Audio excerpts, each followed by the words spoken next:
like ums, like ahs, all of that white noise left in, and then all of it stripped out. And the audience understood the first one much, much more readily, because the idea is that these ums and ahs will give you more time to absorb the message, but not on just a minute. So no, I haven't done this one. What is my favourite dialect word? It comes from Yorkshire, I'm afraid, and I just love it because it's so succinct. And to be cram-bazzled is to be prematurely aged from excess drinking, which I love. This one says, Susie, can you tell me about serendipity? Serendipity is often voted the top, our favourite word when it comes to polls of our favourite English word, and together with discombobulated, in fact. By the way, in Mitchell Airport in Milwaukee, I didn't mention, there is a recombobulation lounge where you can go to after passing security. So whoever invented that, I love them. But serendipity was the invention of Horace Walpole, the politician, who also wrote a story called The Three Princes of Serendip. And Serendip is an old word for Sri Lanka. And in the Three Princes of Serendip, these characters are always making happy discoveries by accident, and so Horace Walpole said, I am calling this process serendipity, which is gorgeous. Okay, so someone says here, concerning. It used to mean relating to, now it's used to mean causing concern. Is that correct? Yes, so you might say that's very concerning, which I think you're saying here is the new meaning. Actually, that's been around since the 18th century, that one. And concerning meaning regarding, I think that's only about a century before, so pretty close, and not an example of something particularly new. Helen apparently wanted to ask whether I've written any books. You only have to ask Jimmy Carr, who will regularly tell you that my books, and there are a few of them, are a form of euthanasia. So yes, I have written them.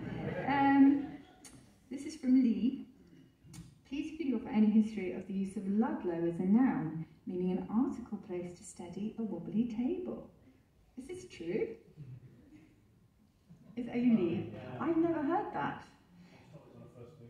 Oh wow, okay. And it's there. It sounds like something from the meaning of lift, doesn't it? So I wonder if it is.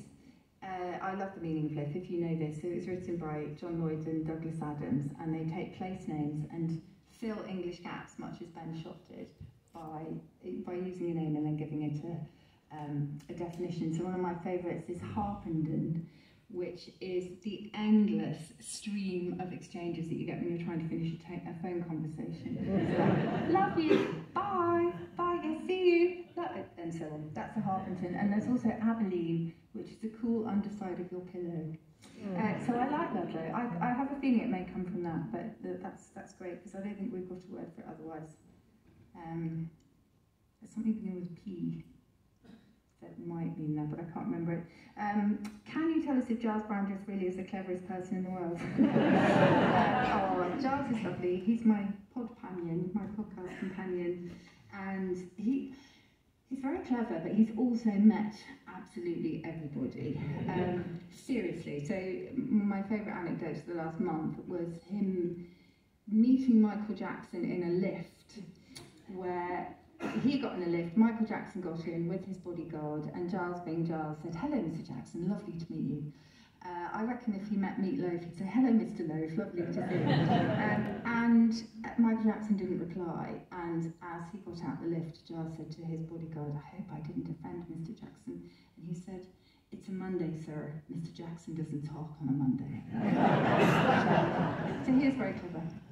Right, this one. Words such as guard and ward, guerrilla and warrior. Am I right in thinking they derive from French and Norman French?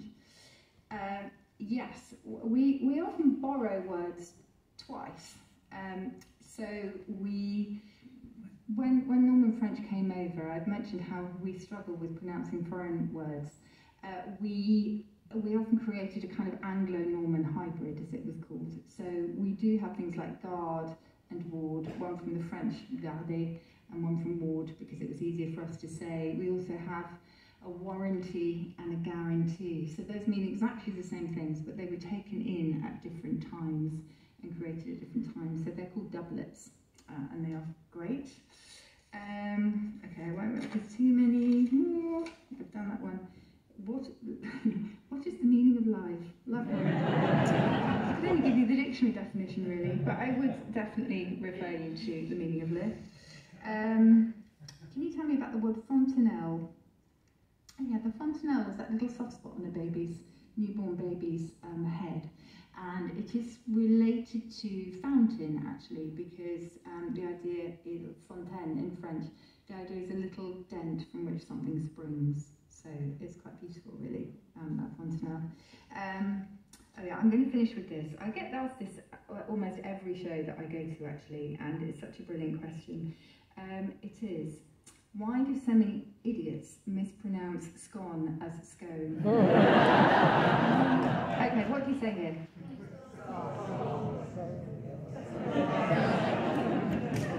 Always gets people going. Okay, well, I'm going to be the diplomat because the dictionary is extremely diplomatic and it gives both scone and scone because it depends very much where you are. I say scone because scone sounds a little bit like we're trying too hard. But etymologically, it goes back to the German and the Dutch. I think Schönbrot, fine bread. So schön, scone, you could argue. I think I've missed it with scone. And I'm going to get out of here before the argument continues. Thank you so much for coming this afternoon. Really